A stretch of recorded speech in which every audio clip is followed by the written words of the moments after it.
өнөөдрийн сэдэв маань хүн амын байршилд байгалийн нөхцөл хэрхэн нөлөөлдөг вэ? Дэлхийн хүн ам яагаад зарим газраар шигүү, зарим газраар сэрэг суурьшсан байдаг талаар бүгдээрээ таамаглал дэвшүүлье.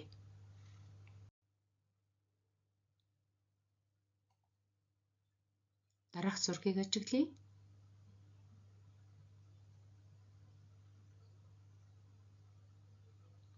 Байгалийн янз бүрийн нөхцлүүд өгөгдсөн байна. За сайн ажиглаж аваарай хүүхдүүдээ.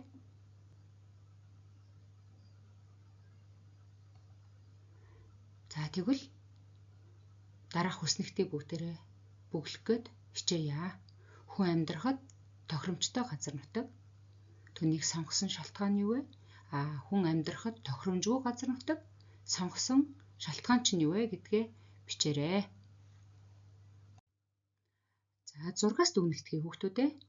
Эхний зураг дээр маш их шигүү суурьсан байна.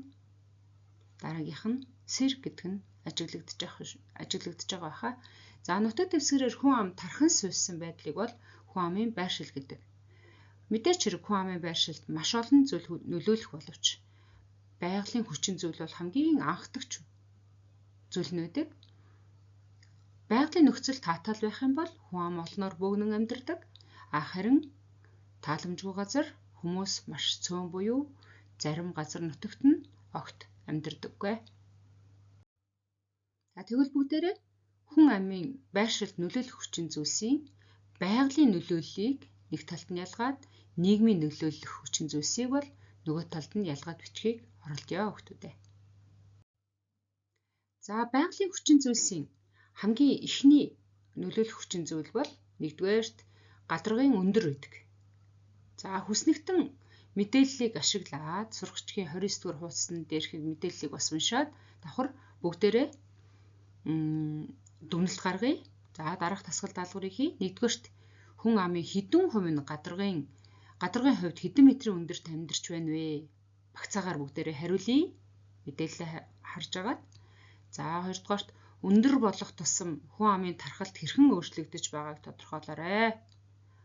За гуравдугаарт гадаргын өндрөөс хамаараад хүн амын эрхлэх аж ахуй, амьдралын хэв маяг ялгаатай байдаг уу гэдэг талаар тайлбар хэлээрэй.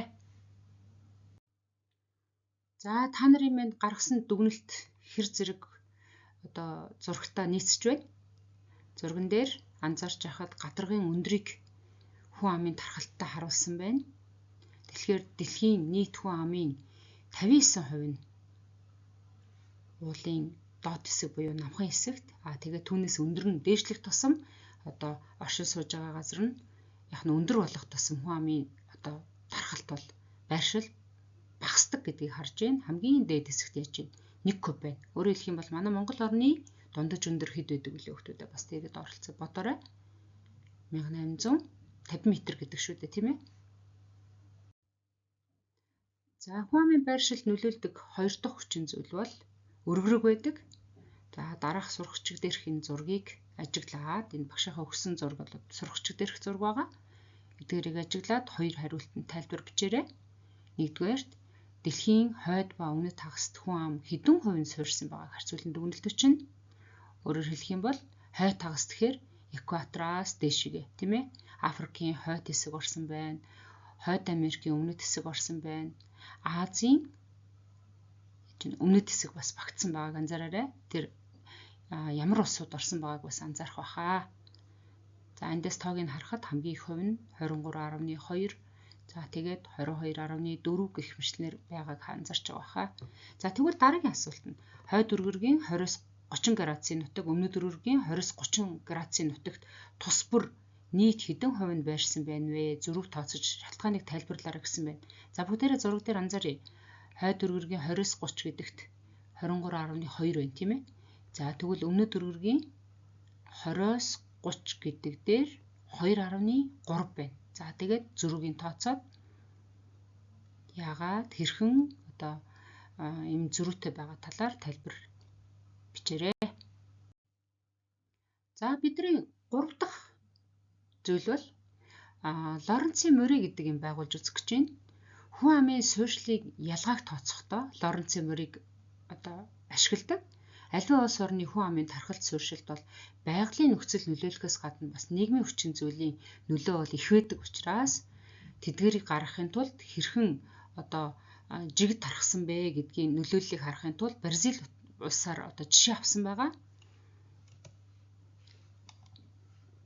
За сурагчид дээр маань газар нутаг ба хүн амын харьцаа гэдэг энэ хүснэгт өгөгдсөн байгаа.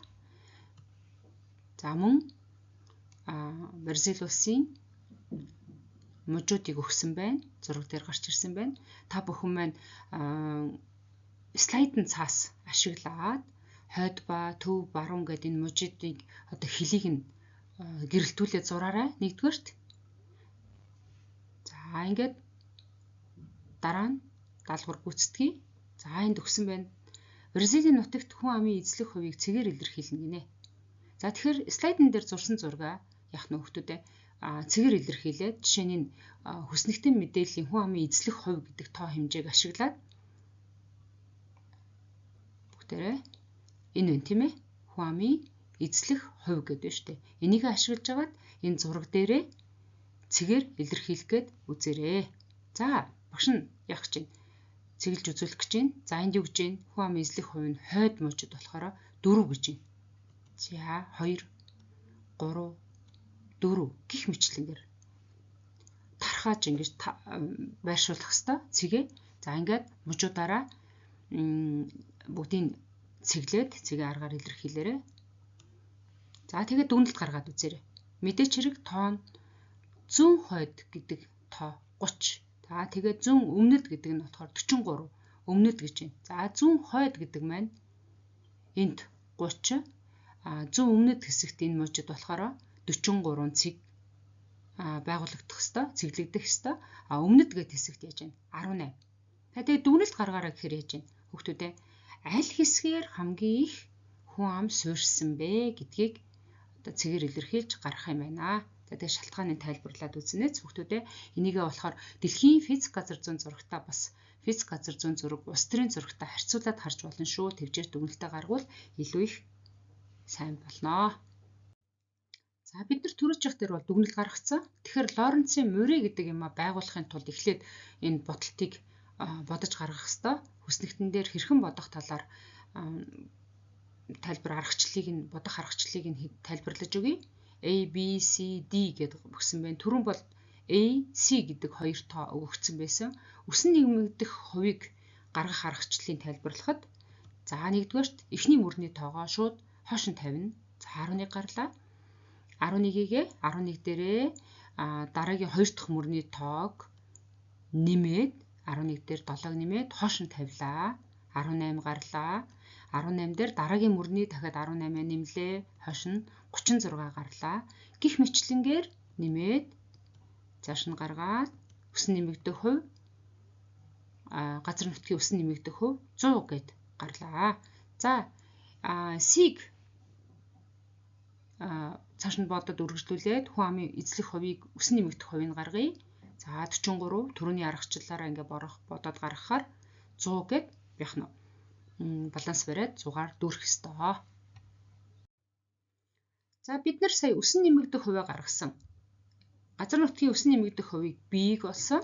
Тэгвэл B-гээ босоо тэнхлэг дээр аваад D буюу хүн амын өсөн нэмэгдэх хувийг D тэнхлэг дээр авсан байна. Ингээд 100% бодож гарсан утгуудыг цэглэх гэж байна. За эхний цэг байгуулагдлаа. Газар нутгийн өсөн нэмэгдэх хувь 11. За нөгөөх маань 43 байлуу да. За ингээд цэглээд яах нь цэгүүдээ цэглээд ингээд 5 цэгээ цэглжээд үргэлжлүүлээд шулуунаар ингээд холбоно.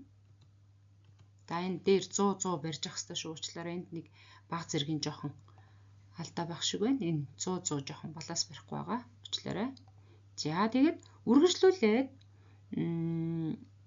талбайгаа будаж болно. Тэгээ нэг жоохон өргөн болгочвол ингээд талбайгаа уг нь ингээд будах хэвээр. Дүүргээд. За тэгээд энэ үүссэн талбай маань энэ диагоналаасаа голын энэ диагоналаас хол байх тусам буюу энэ үүссэн талбай том байх тусмаа хүн амын суурьшил нь жигд бус тархсан гэдэг дүгнэлт гардаг энэ Лоренц Эмуригаар. Өөрөөр хэлэх юм бол бид нар сэглээд үзэхэд хойд талын хэсгүүдээр их одоо сэрэг Бразил маань өмнөд буюу зүүн хэсгээрээ бол илүү их шигүү байна гэдэг нь түрүүн цэгээр илэрхийлээд харсан учраас энэ маань батлагдж гин гэж үзэж гэж байна. За тэгвэл бүгдээрээ графикта ингээд дүгнэлт гаргацсан юм чинь 32 дугаар хуудасны мужуудаас бол байгалийн нөхцөл тэгвэл хүн амын суурьшилтанд хэрхэн нөлөөлт юм бэ гэд 5 муж байгаа. Тэдгээр мужуудаас 5 мужийг сонгож бол шалтгаанаа тайлбарлаж бичээрэй дэвтэртээ. За гэрийн даалгавартаа 34 дугаар хуудасны 1-ээс 6 дугаар дасгалыг хийн. 6 дугаар дасгалыг газрын зурагтаа тайлбарлаж өгөх гэж байна. За энэ дээр бид нэр хүн амын энэ хүснэгтийг бөглөх гэж байгаа энэ зургийг ашиглаад. Тэгэхээр хотчлт нь ихүү багуу гэж байна. Шалтгаан нь юу вэ гэж байна. Хотчлт байгаа хэсгийг яаж мэдэх юм гэхээр одоо жишээ нь энэ гэрэлтийн хэсэг харагдаж байна. Хойд Америкийн зүүн эрэг гэж байна. Хойд Америкийн зүүн эрэхээр энэ яг нь хотчлт мэдээч хэрэг энэ их гэрэлтэй байхаар чинь их гэж чинь. Шалтгаан нь юу вэ гэдгийг бол бичнэ. Өөрөөр хэлэх юм бол маш их одоо хүн ам шигүү суурьшсан, хотчлт ихтэй гэдэг ч юм уу, тийм ээ, илүү их өгсөн бүс нутгаа гэдэг ч юм уу. Тэгвэл Хойд Америкийн хойд хэсэгт гэдэг их юм бол юу хнүү? Хойд Америкийн хойд хэсэгт гэхээр энэ бүр хойд хэсэг ирэхээр яг нь хотчлт ихүү багав. Мэдээч хэрэг бага, тийм ээ. Шалтгаан нь одоо байгалийн хүчин зүйл юм уу, юутай холбоотой ингээд шалтгаанаа тайлбарлаад гэрийн даалгавраа хийгээрэй хүүхдүүдээ. Өнөөдрийн хичээлийг сонирхсан та нартаа баярлалаа. Амжилт хүсье.